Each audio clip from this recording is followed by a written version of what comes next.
Bakla. Ano bang problema sa kanila? Bakit kayo nang huhusga?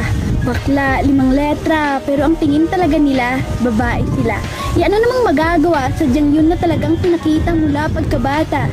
Hinuhusgahan na makakasalanan, pero ang tunay na may sala yun ang huhusgahan ng kapwa. Bakla.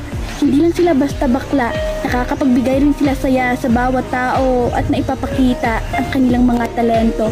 Kung hinuhusgahan nyo na walang ambag dito sa mundo, nagkakamali kayo dahil iba sila magmahal ng tao, lalong-lalo na sa pamilya nila. Huwag husgahan dahil wala naman silang kasalanan, sinunod lang kung anong laman nitong puso.